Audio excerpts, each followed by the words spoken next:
And welcome in everybody to the first ever week of the first ever season of Ember League. I'm introducing, I'm Isaac. Alongside me is Jack for Ember's Cinder League here in week one at the IBSG level. It's a pleasure to have you, Jack.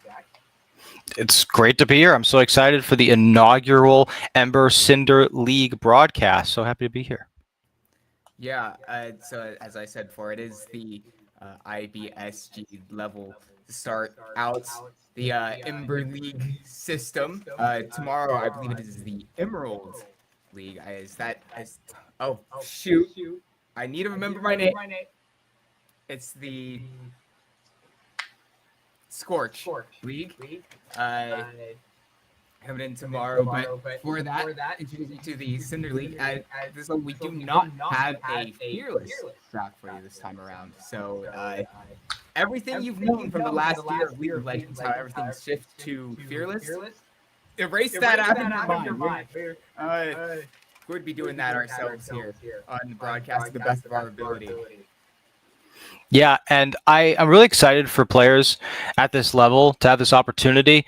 It's such a fun environment playing 5v5 with comms, getting casting on top of it. This is an experience that isn't extremely accessible at this level. So I really love what Ember's doing here, starting with IBSG, having the Emerald League, and it's a great time for grassroots North American League of Legends because if anyone's a fan of the Tier 2 system, NACL, the 3 teams that qualified for the NACL summer, all 3 of them went through open qualifiers, and they replaced 2 teams, one of which went from open qualifiers. So it's just a great time to be in the Tier 3 system. There's a clear route to promotion. So starting at the most foundational level, it's going to be very fun. Yeah, talking about new players in at this level as we move into draft. On the side of, actually, first we introduce our 2 teams being Forge Esports Vanguard and Final Boss Puppy Patrol. But on the side of Final Boss, we have 3 new players who are playing organized in an organized environment for the first time, being Ward Dom, Elmi, and Black. Yeah, they have Oath and Domlax sandwiching them in from top and support. And then Vanguard seems to be a pretty, they've got a lot of players on this roster in terms of having an entire starting roster, having subs, active, team leads. So I'm excited to see how that all comes together and collaborates. And I got to be honest, I'm going to tell myself really quickly, my experience in casting is from master up.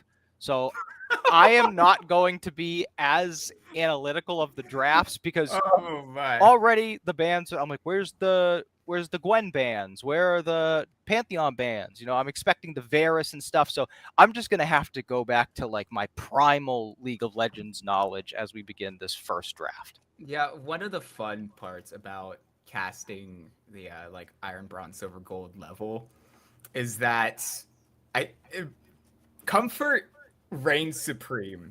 And if your juggler plays primarily Ornn, which in my experience I have seen that happen, you gotta run with it. And that's just one of the greatest joys of casting at this level. It's glad to have you here for this one, Jack. And so as we look at the band straight away, Misfortune Seraphine, they in the Nocturne, and sometimes your brain blinks out. Why am I Lilia? I don't even dislike this champion. Lilia's a fun champion. It's a rough start. My brain is also at this level, apparently. But all of which are very much champions that are in the pool with these 2 opposing teams. Yeah, the Lilia as that first ban tells me right away that Wardom is playing this. This is not a champion I typically attribute to players in this level just because it doesn't have a lot of hard engage, kind of relies on the players around you. The Jinx, however, very expected, as well as the Misfortune. These are 2 AD carries that thrive, especially at these levels, give the actual individual players a lot of control during the laning phase and throughout the game. So as we kind of shift from these early bans to our first pick, typically I'd be talking about stuff like the Varus, stuff like Talia, stuff like the Pantheons, Vi, Xinjiaos. And I don't know why it's been eating at me all day, but I was like, I bet Mel is going to be very contested at this level because this is a champion that has very high outplay potential, very constant damage output, a safe laning phase. I think that this is a very highly sought after champion at this level. So I'm interested to see it picked up number 1 overall. Yeah, it's going to go into the hands of Akira Manai, one of the team leaders for the sides of wrong. It's going into the Black's hands. It's going into the hands of Black, taking it away from Akira Manai. But as you said, this is very much a champion that is highly contested between these 2 teams, and because this is not Fearless, I should suspect that Mel will be one of the primary takeaways from this series going forward. I love seeing the Vi. This jungle meta right now, I feel like transcends any sort of tier or any sort of rank. Just the AD dive bruiser junglers who have constant engage and dive pressure throughout the game. Allows you to contest early objectives. It allows you to gank from a very early point. Also gives you high sustain camp clear speed. So seeing the Vi picked up right away, I think is very wise. It also dissuades the opposing team from picking an immobile AD carry. I like the Victor as well, plays into Mel pretty decently as you have a core ability that can't be affected by that reflect shield. The only thing about Victor, it does take a moment to get ready and really get scaling and online. So I'm curious to see if they pick other lanes that can really unlock Vi's early game potential. But for now, I like that isolated as a pick into Mel. Yeah, I mean, obviously picking on what you can see. That, and also, as you mentioned, Vi, very, very mechanically simple champion. You press Q, you press R, E and W just kind of help with pressing those two buttons. Something that, especially at like the cold max level, you never complain too high about. And speaking of very mechanically simple champions, to go back to basics, to Volibear will be the selection for Final Boss Pup Patrol. Yeah, I'm seeing this more and more as a champion that is very beloved by all junglers at all levels into these champions like Vi, because Volibear, if you have to run forward, doesn't have as good a time, has to expend the ultimate, has to expend that Q for the stun. Whereas if the opposing team has to run into you, Volibear's living great. Throws that, that AoE shield damage on top of himself, is able to just stand and fight. The set, I also think, is a very good pick because it is so lane dominant and it gives you such a safe winning lane if you play it right. And I like them picking it early, dropping their bottom lane all the way down because it allows for any of the duos to be picked together. Ezreal, Karma, Zyra, Rakan. You got Kaisa Nautilus at this point. You still have Lucian, Nami, or Braum. And the Renekton picked up their matching. Entire top side's fully matched, and now it's just going to come down to who wants to ban what for this bottom lane matchup. I also like the Renekton pick because it does have that shield removal, which is very big into the set haymaker. Being able to just go no on that does remove a lot of his survivability. So it's a very good response to what it was expected to be what is expected to be a highly contested pick throughout the series. Again, with both Oath and Wildstar being big set enjoyers. Yeah, and right away, seeing the Nautilus taken out, I like that strategy of going after the supports because, AD carry, ironically, AD carry is the smallest pool in terms of total champions, but it also always feels like there's so much available in the meta at that top level where it's like everything's okay. Once you get past those OPs like the Jinx, Misfortune, super lane dominant, stuff like that. But taking away Nautilus really gives you your pick of the top engaged support, which I'm interested to see how teams at this level prioritize support because there's like three realms of thinking. There's the engage supports, there are the enchanter supports like the Lulu, and there's the poke supports. And I often see this level really leverage into poke supports and enchanters, whereas as you get higher up, you see a lot more engage because those support wants more potential, they want more playmaking abilities. I would love to see that priority be on engage supports because I think it's just best for competitive. It gives you so many more angles. It allows you to pick more damage in other lanes because you have that pseudo tank playmaker in the support role.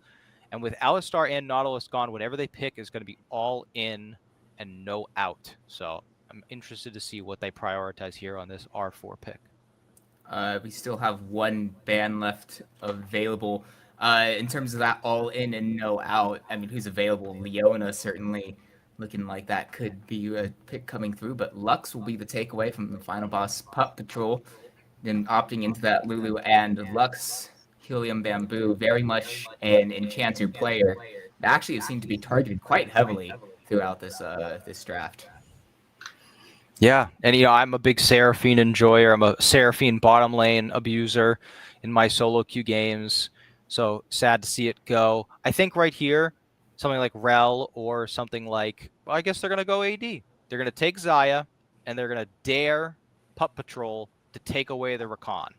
Rakan is the only remaining engaged support that has an out option. but also much squishier than your other engaged supports capable of just being blown up.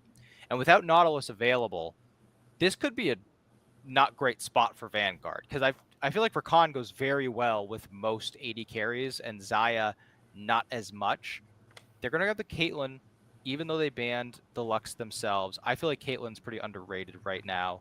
Rel is the combo. I think Caitlyn does very well in most lanes, especially into Xayah having that big range advantage, and also not really needing to chase down, which is really what Xayah wants. Put down those feathers, bait in a chase, and then pull them all back. Yeah, Caitlyn's certainly highly advantageous into the Xayah for all the reasons you mentioned, with Rel being the second option. I mean, Rel's just a solid support.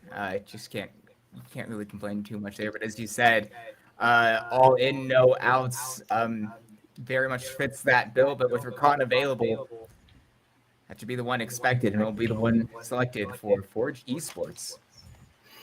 Yeah, and looking at these completed team comps now, I think Pup Patrol, they have very good frontline. Set, Volibear, Rel, obviously tons of CC, tons of damage, and it's going to be up to those frontliners to build a nice wall for Mel and Caitlyn to just fire over. And if this Mel and Caitlyn get a suitable amount of uptime, they can just fire. Whereas Vanguard, they really have to dive in. They have to break those lines. And when it comes to Xayah and Victor, they kind of want to be going backwards. They want you to be running into them. So it's going to be up to the bottom lane and mid lane of Vanguard to step up and deal the damage in these fights.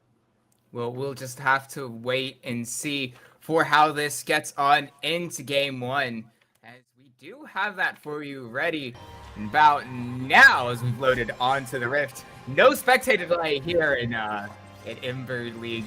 We're straight into this one, and out in game one, it doesn't look like we're getting too many wild options. No big daring moments from either of these teams just yet as we line up five across.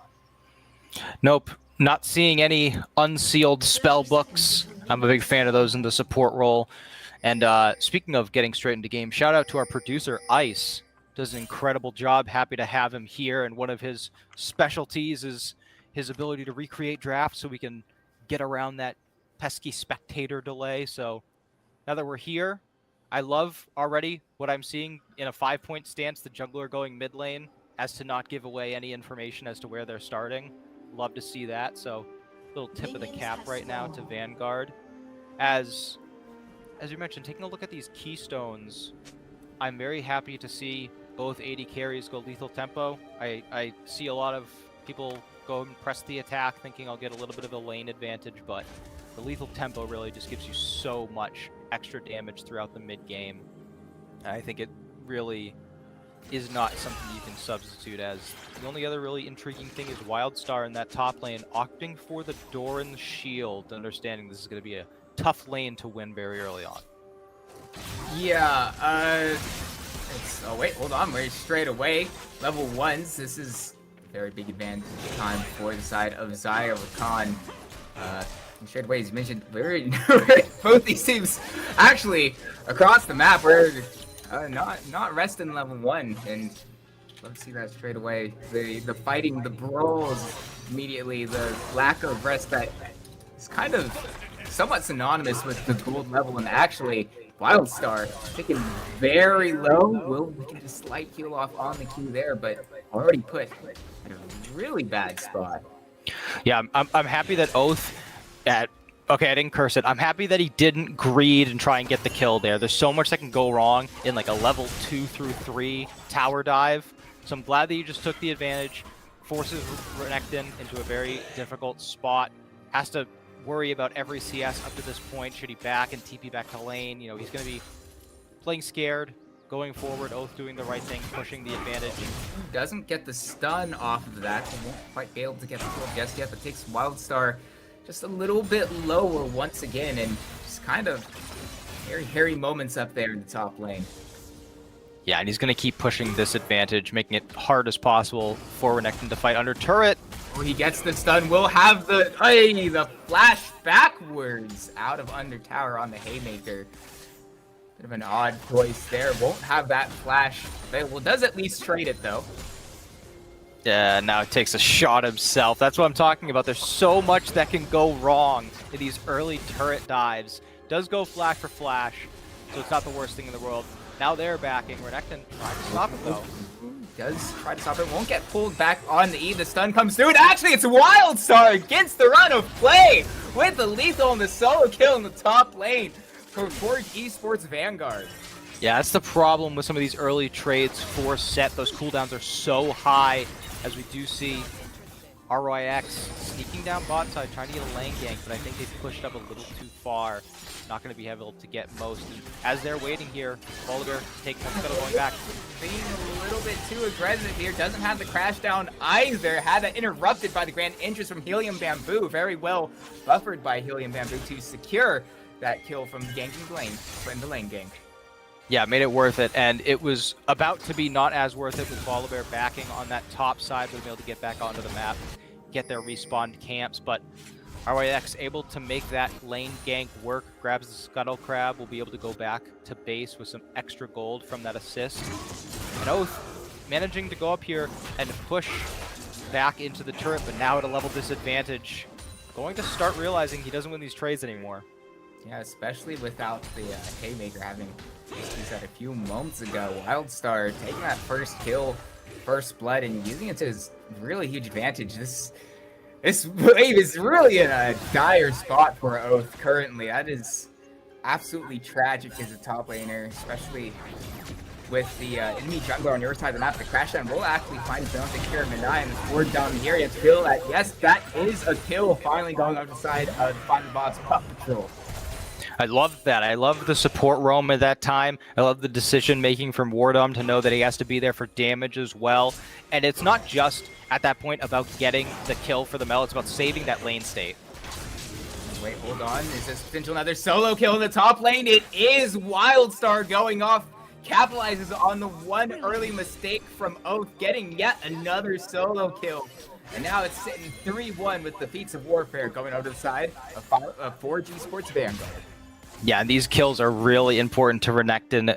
Continued to stay just a little bit behind in CS, but now has that extra 600 gold in their pocket, has a XP advantage up to this point, and now is going to force Oath to lose probably about a minion or two in that wave that they just crashed. It's very often you see top laners, they push in after dying or getting a kill, they push in and they don't realize they're kind of screwing their wave state. Oh, the flash forward and the flip. Willis does get the kill. The counter gank is in behind, and now with all the feathers down, won't quite get a lot of damage, but advantage is over to the side of Forge Esports. The Ricks will manage to get the knock onto L Meat, force the area out, but probably won't be much more as they are unsafe at the tower. Helium Bamboo taking an empowered auto attack there, taking very low after blocking on that trap, but neither kills go neither way. I'm surprised to see that extra commitment made by Vanguard. I really don't know if there was an angle there, but the flash committed by Rakan as WildStar pushing this advantage. It's a pretty big chunk. Decent punch from Oath, but as you mentioned, the amount of advantage that WildStar has in items at this point, and the whole pickaxe up, and especially that extra healing with the Doran's shield doing numbers there. Still not feeling good for Oath. Yeah, this is a fantastic spot to be in if you're WildStar, especially considering, like I said, so much of your win condition stems from being able to dive past the front line of Pup Patrol. And so having your Renekton, your main damaging diver, be able to get to the backline consistently and lock down a target. Vi is probably going to be your first trigger with Rakan following up, but Vi's damage falls off pretty quickly at a certain point in the game around 2 items, and for most junglers, you aren't building many more than 2 items, so going to be crucial that WildStar continues to push this advantage as Wardom just chilling out. Just wanted to say hi to that mid lane, wanted to remind them of what happened earlier as hitting the 750 mark, grub spawning, and Vanguard gonna grab that first dragon. Yeah, it's a bit difficult with how this early game has gone, and with Wardom on the opposite side of the map, especially showing in the mid. Wait, hold on. This just might be really bad for Oath. Won't get the stun onto Wildstar. Not really any damage in return whatsoever. It's going to be Oath probably forced completely out of this lane as a result. Might not just be over yet. There's a person in the top lane, and as grubs are being taken, Wildstar, does he go for it? The Showstopper comes down. Oath with the shield. Haymaker forces a flash away. So it is going to be flash advantage for Wildstar. No Dominus available. Might make things a little bit tricky, but instead it'll be straight over to the grubs, perhaps. There's one left alive. It should be traded back to Rix, I assume. Yeah, it was a tough spot for Oath. Had to make the decision whether or not they were going to ult him out, but now Wardom heading up here. Ooh, yeah, it's going to be a bait from Oath, but it will cost his life, but it does on the back and get the shutdown for Wardom. He does move down towards these grubs. We might be able to get a fight there. No, it is actually claimed by Rix before quickly heading out there. Yep, so no Void Mites for either team. Going to make it much more difficult for this Caitlyn Mel to just siege tower after tower, so you're happy to not give that advantage over. But it's pretty big for Wardom to grab that shutdown. They were starting to fall behind a little bit, so now going to be able to move towards the most likely the Cosmic Drive as that first item, try and get some damage out. One of the reasons I'm not super in love with the Volibear champ right now is, like I mentioned, most junglers get stuck at around the 2-item mark, and a lot of Volibears I see will go Cosmic Drive, Navori Flicker Blades, and I feel like that's not a very strong 2 items once you get like 25 minutes into the game. So the Roa, I think, is much better, gives you good damage spread, gives you the sustain that your frontline bear is going to need. So I'm very happy already with the itemization from Wardom. Yeah, Cosmic Drive on the Volibear, what I've seen of it. I see the angle and why, like, the interaction. Wait, hold on. Oh, taken very dangerously low. But yeah, to the Cosmic Drive, it just, every single time I see it, it just feels like Volibear just gets melted before he can actually do anything. It's like it's a fun synergy with the item and how that kid, but yeah, I do agree that Roa are going to help a lot more in the long run. Yeah, and looking at some other itemizations, looks like both mid laners, actually Oath, still in trouble. Yeah, Oath in a lot of trouble. Dominus is popped to secure the kill once again onto Oath for the 4th time this game. It has not been a great start for the top laner in Ember Cinder League. Hold on, the grand entrance is loose hands. It's to Elmi in the pull back. Gets a decent amount of damage onto Death Knight, but Wardom is here. The tower is not active, but Rick on the counterattack will make sure that his bottom lane doesn't fall, and we won't trade kills on either side for now. Yeah, over-aggressive from Wardom and from Death Knight. But now we no one saw that. Nobody saw that. Everyone, this is a pack. This is a truce moment. It's the first game. Nobody saw that. And let's go. Items. We were talking about items. Mel completes that Blackfire torch, and now probably going to be seeing Victor going the same route as there it is. That's what we've been talking about this entire time. Also, I want to point out that top lane skirmish, the Renekton had the completed Eclipse fully done compared to just the Phage and those long swords. And you're already seeing how much that extra ability haste means. Flashes in, will get the cease and desist onto Black, but is there enough damage for lethal on the back end? It doesn't look like it at this port. Pyrmani just a little bit too far away to follow up on that game, but will, at the very least, force Black out of the lane. Yeah, one of the most important things to recognize about your champion at this level is damage output. I mean, it really can't go overstated how important it is when you're getting a gank to be able to recognize how much damage you're actually capable of doing. So in that situation, we have 15 seconds until Dragon spawns. I can tell you that Victor in no circumstances has the damage to kill Mel at that spot unless they have maybe Ignite. So utilizing the ultimate there, it's not worth it because yes, you get Mel pushed back to base, but Mel is now back at Dragon, has their ultimate up and available, and Victor is not going to have access to that tool. Well, speaking of Victor, Kira Manai might be in a bit of trouble. War Dom's here, does land the stun, and the snare from Mel follows up. So you're mentioning the ult available to Mel. Black gets the kill, getting one back from Final Boss Pup Patrol. Yeah, really good timing as well. That's going to be a near guarantee that that dragon is going to be taken by them, as Oath doing a much better job now that they recognize they need to let Wildstar push them into turret. That numbers advantage, though, has kind of been quelled here. They are able to just push them off. I'm glad no contest is really necessary by Vanguard. You don't want to be making a risk at this point. You're still up. I would argue that they have a little bit better scaling with the Victor as flash forward. Oh, going to try to find the kill here. Stops the show, comes down, should have the Haymaker available. The true damage lands it onto Wildstar, so Wildstar is low down, but Oath stuck in the middle of the wave. That's going to do a lot of damage. It's a really valiant effort from Oath, all things considered. But close only counts in horseshoes and hand grenades. It doesn't quite get the kill there, and be a fifth one for Oath in game one. Yeah, that just goes back to our earlier conversation about understanding damage output.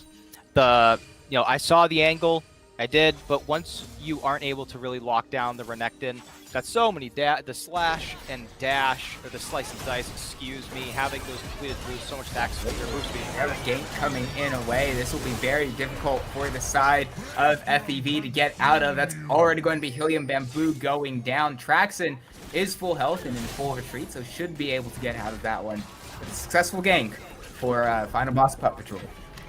Yeah, I'm really impressed with how active Wardom is being. Another reason that I am typically not a huge lover of Volibear, excuse me, is that I don't see a lot of action, and it just kind of becomes like, why did you pick Volibear if you're just gonna power farm and scale and not build to scale?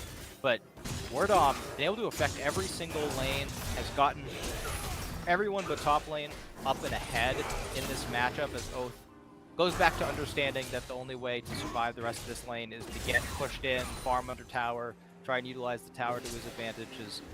Wildstar, only really good thing for Pup Patrol in terms of Wildstar's game is that they haven't yet utilized their strength to get out onto the map, but that's changing right now. Yeah, Ward Dom taking a really big chunk out of him with just, I think there's only 2 spells there from Wildstar already, and as they are on the Rift Herald, it's going to be very difficult to walk up. Some numbers advantage with Helium Bamboo having rotated for this one, so we'll just go straight to the side of FEV without any contest. Yep, and now that means we have 1-1 in terms of our objective score, I believe, in terms of heading towards that feats of strength. So looks like it's gonna 2-1 on that actually. Oh yeah, so it's gonna whoever's gonna get this next. Dominus. Well, I mean, luckily it's a pretty short cooldown, so not the biggest loss ever. It will be the first tower, and we'll actually, because it is that first tower, it is feats of strength going over to the side of Forge Esports Vanguard. Yep, and that's big. You know, those buffs really have made an impact on the value of getting those. As here we get the Drift coming in here, dropping off that Rift Herald, was able to help them get that top lane turret, and I think that's the right place to put it. Death Knight doing a really good job to catch out Traxon, maybe, not quite, and actually the counter punch is incredible. Wildstar gets the first kill, Elmeet gone low, God not quite down just yet, forces the flash away from Blix, and with the tower, Elmeet will get the kill in return. Black not quite finding the kill to Akira Manai on the ultimate, and wait, hold on, it's going to be a triple kill over to the side of Wildstar as our 2 mid laners trade kills around the back. Oath will finally get the kill onto Wildstar. So across the map, fights all over the place, but it is 4-4-3 over the side of Forge Esports Vanguard in the end. I mean, there is so back and forth. Oath keep going. Not quite just yet. Oath's not done just yet. The punch from the Haymaker gets a lot of damage on the Traxon, does get the kill. Helium Bamboo won't have enough damage to finish off Oath either. So Oath having a really rough start to the game, but does manage to find some value here 18 minutes in. He's able to even it out, ends up being a 4-for-4 across the map, and at the start of that play, it was a good find onto the entire bottom lane. caught out mid by the Rel engage, utilizing everything, the Magnet Storm, the Crash Down, but as you said, that punchback was just so strong, they were able to deal so much damage with that Blade Caller, pulling all those feathers back, and Vi just cutting through everyone, Renekton diving, but they go too deep, they end up taking so many turret shots. Xayah is pushed so far out of the fight, and then they dive again, and Oath is able to pick up 2 kills, pretty much putting them back into a position to be competent if they group, if they join the team. So bit of a blunder there by Vanguard. Could have been a good pick. It's going to be Black finding 2 snares there. Usually don't see the Mel engage. We've got teleports coming through all across the map. Bricks and Healing Bamboo are taken very low, though, basically out of it. But on the back line, we take a look. Wildstar, Wardom will get kill on first to start out, but importantly, Wildstar is here onto the main members, but it's not enough to quite find the kill. Double kill going over to the side of Black, and only Wardom getting traded back. It's a 3-4-1 going on the side of Final Boss Paw Patrol. Yeah, this is the difficulty of Vanguard's team composition into Pup Patrols. They have to dive effectively. It can't be disjointed. First, Rix goes down, and then Wildstar completes that TP and dives in, but there's just no damage to follow it up. The Xayah can't get there. Victor is off fighting on their own with Wardom pushing them off. So you have to fight together. This Caitlyn and Mel combination are going to be able to put down so much artillery and deal so much damage without response. As Victor, no Golden Eclipse available for Mel. He's got to get out of here, because as soon as that is available, Pyramidai's life is in trouble. And Death Knight trying to find back into this one.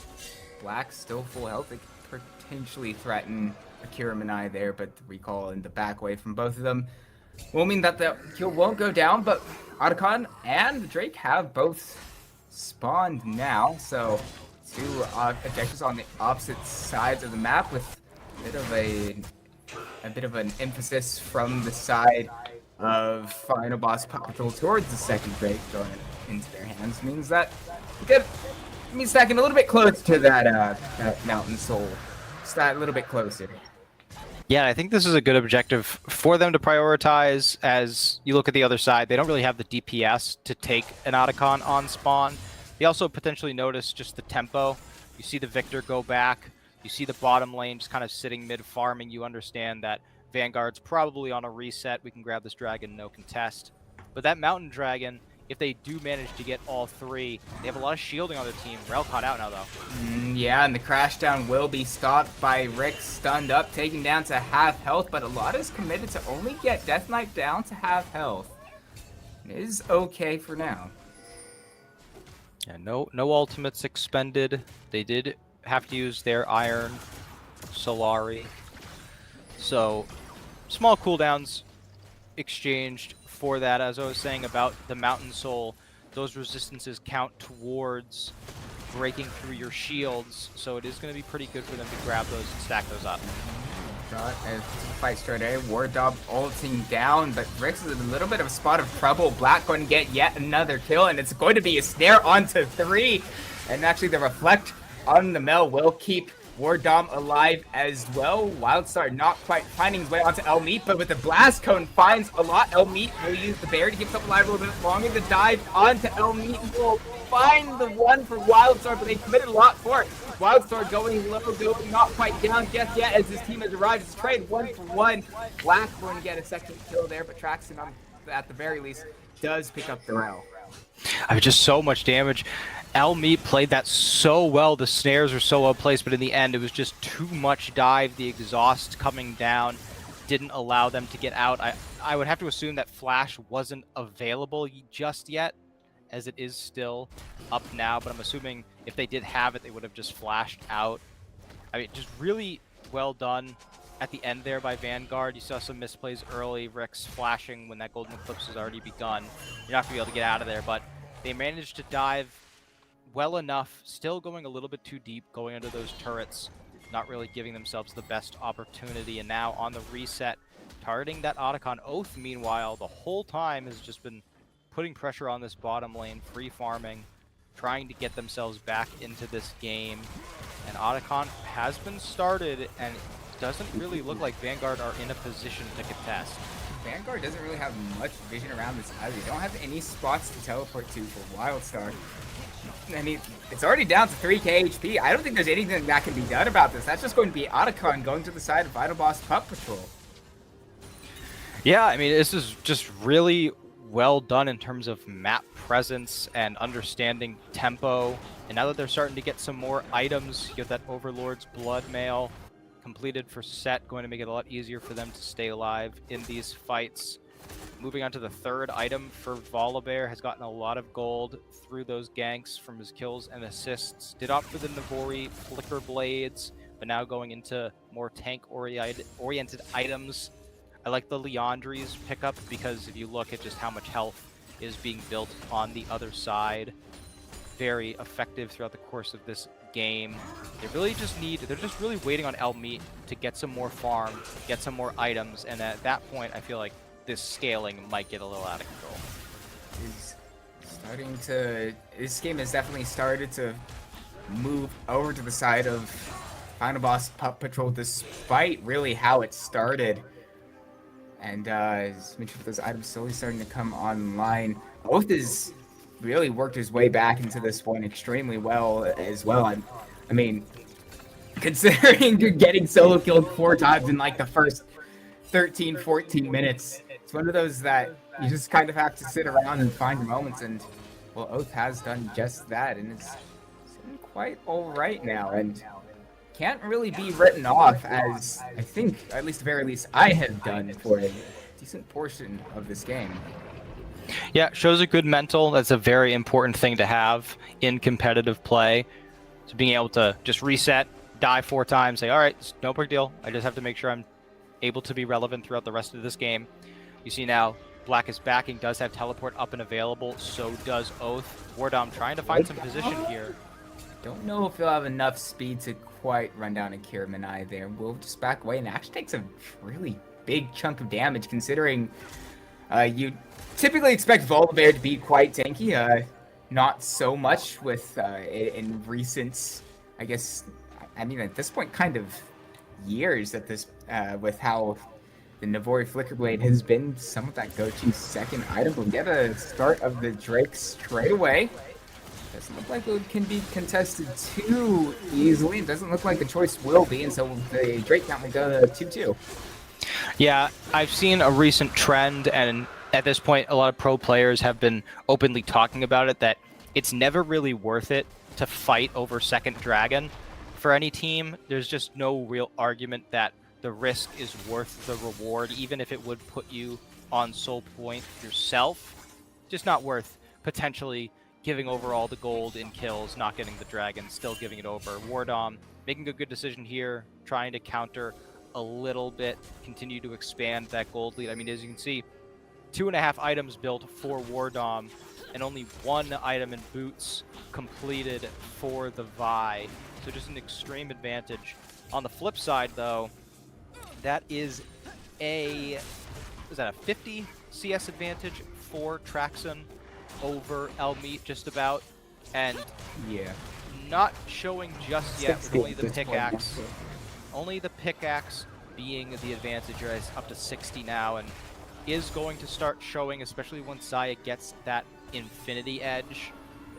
Especially, well, Caitlyn's probably going for something like a rapid fire cannon now, so no additional damage every auto, whereas Xayah is going to be hitting a pretty massive breakpoint, and it's still going to be tense in the fight, seeing as Xayah doesn't have an easy way to get onto Caitlyn and onto Mel. But if they're able to find a team fight where Xayah has some sort of access and uptime to get those flowers down, and the front line of Pup Patrol dive too deep and just get ripped through, this could be a sketchy fight for the side of Pup Patrol. But they need to keep funneling gold into Traxon to get that Infinity Edge completed. Yeah, obviously Xayah, one of the better scalers in the game, but on the side of Pup Patrol, I mean, we haven't quite mentioned Black by name a bit too much. Sitting 8-1-1 so far. Importantly, there's 10 stacks of the Dark Seal, as well as a 700 gold bounty on their head. Might be a little bit of trouble. They actually might be a little bit too deep here. Wildstar waiting in the wings, crash down, gone to the backline. It's a lot committed onto Rix, but it's a bit split. Rix going low, going down now, and it's Wildstar on the backline while Black is given access to Traxon. Wildstar may have been a bit too split up, and that's going to be a double kill for Traxon on both Zaya and Rakan. And the dive from Wildstar doesn't find anything. The showstopper will pull Kiramanai out of that turret range just for now, but it's a really well fought. It's really well fought from Final Boss Pup Patrol with only a Kiramanai left alive at half health. I'm really shocked at how well that worked. Akiramanai had access to teleport. It was so transparent that Pup Patrol wanted that fight. Death Knight just sprinting forward, no sense of hesitation.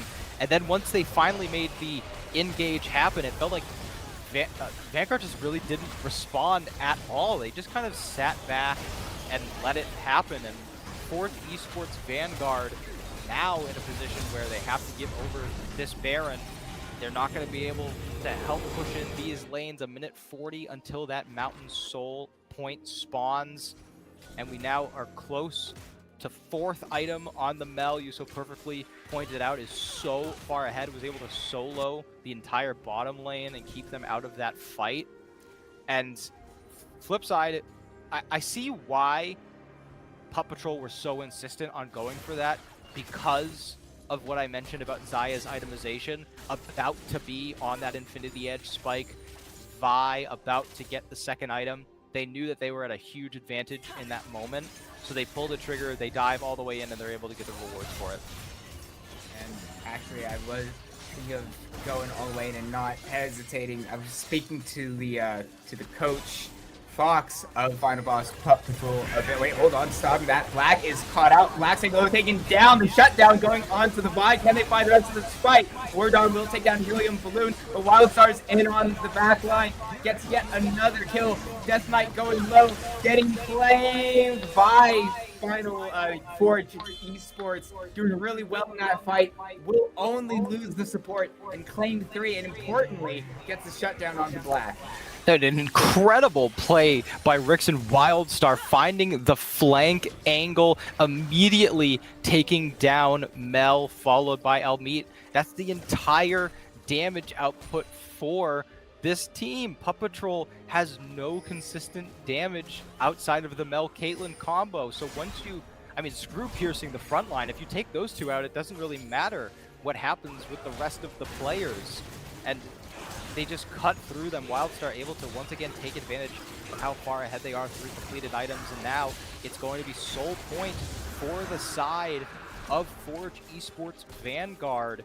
And really what I felt like this game was completely slipping away. They're able to claw back and find an opportunity. Now, it is still a bit of an uphill climb.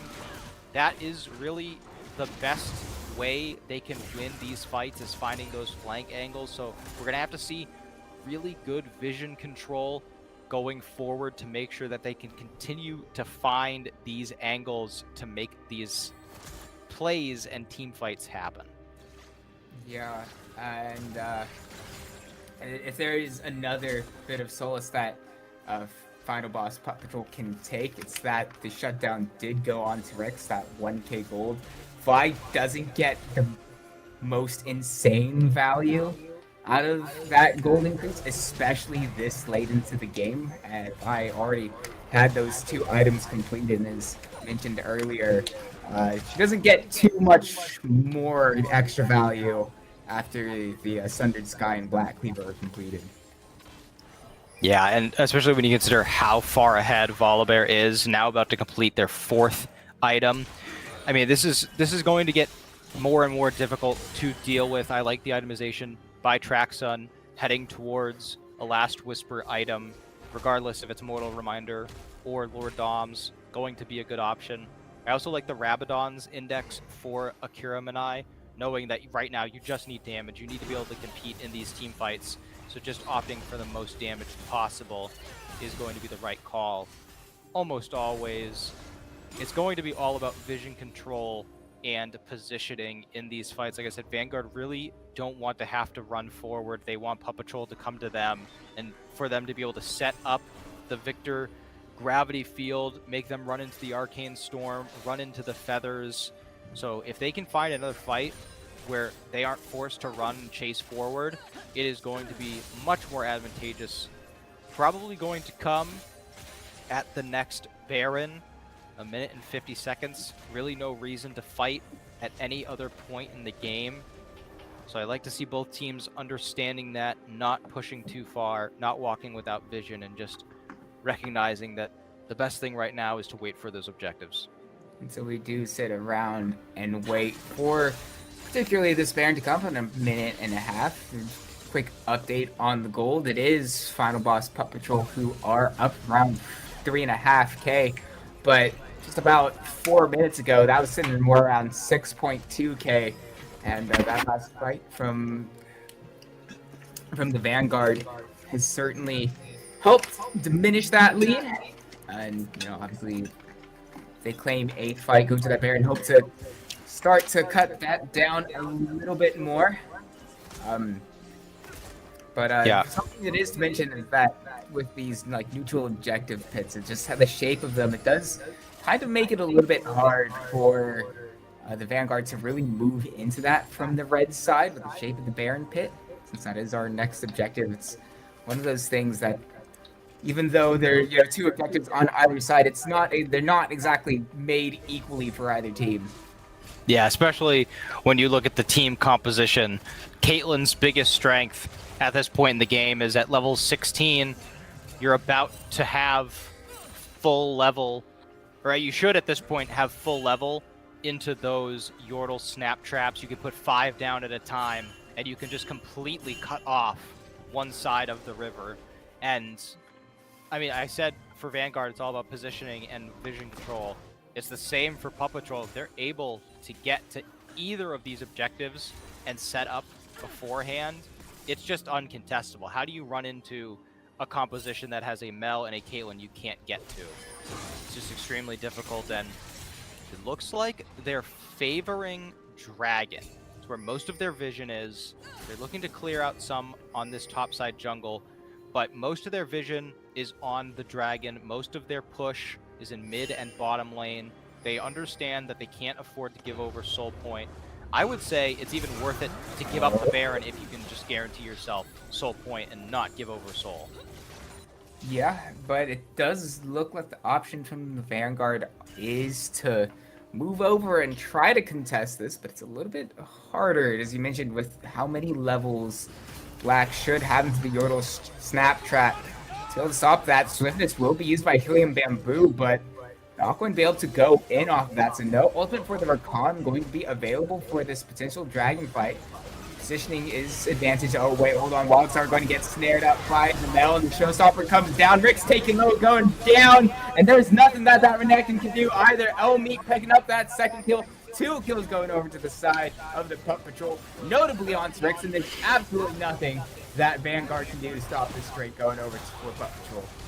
Yeah, I mean, I don't really know how they can fight in a position like that. Oath has fully recovered, up 50 CS, has the same number of items, and is able to just wait in that bush, heal up with the Warmogs, any poke that he had taken, and utilizing the Renekton to show-stop their way on top of Rix's head so they could just take out 2 targets at once. Well-used exhaust from Death Knight pretty much eliminates Wildstar's damage potential. Speaking of Rix, he, as mentioned, died in that last fight, so there's absolutely no chance that this Baron can be stolen, and so it will be, again, Final Boss Pup Patrol picking up that Baron, and we'll try to perhaps play this one out a little bit cleaner this time. Yeah, this is the point in the game where you really see how good a team's macro is. Just being ahead doesn't necessarily immediately win you the game. It's how you finish games out. So is it going to be a long and sloppy closeout where they aren't able to really demand a team fight and get a clean sweep, just take down a lane? Or is it going to be a very concise 2-lane push? You get Baron minions pushing in 2 lanes and you're able to take down 2 turrets at once, 2 inhibitors at once. It looks like that's going to be the case. Oath up in this top side. The rest of the 4 are mid. I'm not sure how Oath stands alone on the Renekton. I think they probably are back in the favor at this point. Yeah, Oath has, well, actually the side of Final Boss Puppet Patrol has done quite well. So then there's a wait, hold on, that's going to be Healing Bamboo taking it down, trying to bait out the flank. Is it enough on the back end? And Kiminai is there, but not quite enough damage has come down. But the recall from the fence is huge from Trax, and Wildstar is also here to help his team going down. The showstopper goes in. Oath with the does get that kill with the haymaker, but he's on the wrong side of the map. Shut down going over to the side of Wildstar. It's a messy fight and a trade of 3 for 3 between these two teams. So you remember what I said, whether this game was going to be a clean closeout or a sloppy kind of drag? That's what we're talking about right there. They kind of find themselves in what could have been a really good fight, where you see Vanguard immediately lose Helium Baboon. It's a 4v5 from the jump. Rix and Akira Manai both get over that back wall. Akira Manai had to expend the flash, and they have a really good angle, but there's just no damage. But then finally, Traxxon gets the flowers down, utilizes that blade collar, and immediately kills 2 with the double daggers. And then Oath, goes in, tries to salvage it even though the play is already lost. And then you have on the back end, Elmeet is getting chased down by Akira Manai, and Elmeet's able to kill Akira Manai. So it's just both teams, from Vanguard, it's a total win. You just got a ton of gold in your pocket, and they didn't end the game. You got rid of some Barons. It's a great position to be in. But for Pup Patrol, it's like, all right, well, we really didn't need that to happen. We could have just backed off and regrouped after the Helium Baboon kill, or we could have just focused on killing the front line that had dove in instead of trying to continue to push forward and ignore them. You just got to kind of regroup. And the big thing for Pup Patrol is just remember, we're in the lead. We're still way up. Our team comp is still way better. We are in a great position to win. Only thing I am getting a little bit nervous about is Black's usage of the Golden Eclipse. I've seen a lot of Mels do this where they use the ult really, really early in a fight, even just to get one pick, and the potential to get a devastating amount of damage across an entire team is really what Golden Eclipse should be used for at this stage in the game. And they've done it effectively in this game multiple times to take out the entire bottom lane of Vanguard. So I'm hopeful to see some more effective usage of the Mel Ultimate, especially with a critical Dragon Soul coming up in 1 minute. Other critical things, that's 18 stacks in the Magi Soul Stealer for Black. He's getting a lot of extra AP from that. Can get even further, all the way up to 25 stacks there. It's going doesn't look like we're going to have any sort of waiting for this fight that's going to return going down 4v4. Rix tries going onto the back line. We'll find Black. But on the back end, Healing Bamboo is traded. Black going low, going down. And Kirmanai moving into the enemy team, but steps onto the Yordle Snap Trap, finds that kill. And this should be Traxxon probably getting killed. Will be caught by the Yordle Snap Trap. Triple kill for Elmeet. It is a fight that absolutely goes the way of Final Boss Pup Patrol. And they should be able to claim the soul as well after this. Yeah, neither top laner able to be there, and at this point in the game, Wildstar is just so much of their damage. Again, Rix and Akirmanai try to dive the backline, but they just don't have enough damage. Even if they catch everyone out, there's just no way they're going to be able to actually take out both targets. Black does go down, but this is, this is not the early point in the game where Elmeet isn't really at a good item breakpoint. They got 100% crit chance. They now have a Guardian Angel. Like, they're ripping through you. If you don't kill Elmeet immediately and Black, you're not going to win any team fights. So yes, they got some Medjai's pages out of the book, but Elmeet is fully stacked. This is a hyper carry Caitlyn at this point in the game. And Traxxon on the other end of the fight was able to take Death Knight down, but we were talking earlier about how squishy Volibear seemed. That is no longer the case. This Volibear is a massive annoyance of constant healing and shielding and tank. And if there's no protection for Traxxon, they're not going to be able to deal enough damage and get the kill. So we just need to see better communication, better synergy on the side of Vanguard. Jeff Knight, not really where you want to be, but if he can stay alive long enough, the rest of his team is here. The counterpunch, will they find any kills on the back end of it? The blade call hasn't quite been used, and the big punch there gets the kill, and now Elmina's gone like that's the third kill going over the side of the Pup Patrol. It's Akira Manai and Helium Bamboo in full retreat. Bamboo now going down. Only later left. Akira Manai will be forced out of this. Baron is up. Will they choose to try to end, or will they go to the Baron and take this safe play? Looks like they are a little indecisive. They recognize that they got long death timers, and you could potentially get all the way down to the Nexus, but a lot of wave clear comes out of this Victor, and without the Baron buff, not going to opt to go for it. Do get the inhibitor. I love this decision, at least. If you're not sure if you can end, at least grab the inhibitor. But now I don't like this. Just back right away. Get back onto the map with all of the gold you just got from that team fight, with all of the gold you're getting from the Baron kill. I understand that most of them are full build, but you can get those potions that the other team doesn't have access to. Get some more items as Rel just picks up the full Thorn Mail, now able to be an actual tank, not just one of these support pseudo tanks. Also taking away the camps, very good. As we've mentioned many times, Vi is very far behind in terms of items. So continuing to take away those resources, very well done. And yeah, I mean, analyzing the game state for Pup Patrol, not really worth it at this point. They're all of the players that actually can be full build, so pretty much everyone but the support is full build. They are all just at a point where if they click well, they're going to win the fight. And in a little bit of trouble. The side of FEV have overloaded this top side, and there's not really much else on the bottom half that can be done to respond. Oh my goodness! Okay, Oath! What's the haymaker that kills two? Just one ability. The entire bottom lane. It truly has been the story of the lovers duo this game, having been killed as a pair so many times, and Oath this entire game fell so far behind, and in the end are able to make a play that gives them the game win. Down, gets the GA out of Wild, so goes onto the back line, tries to find anything he can at this point, but it's just too little, too late. And despite a really rough early game and a bit of a shaky closeout to that one, that will be final boss Pup Patrol taking the first ever game in Ember League. Yeah, and it really was more dominant than that final time showed. It was a 45-minute game, but once they had that mid-fight where it felt like Vanguard, they had this early game comp. You've got the Renekton, the Vi, and they're just running around, Renekton getting a ton of solo kills. Vi is answering most ganks well, but once they overextend, once they give over the shutdowns, equalize the gold, that Mel-Caitlyn combo just scaled so well. The front line scaled so well, and they just weren't able to ever claw back into that game.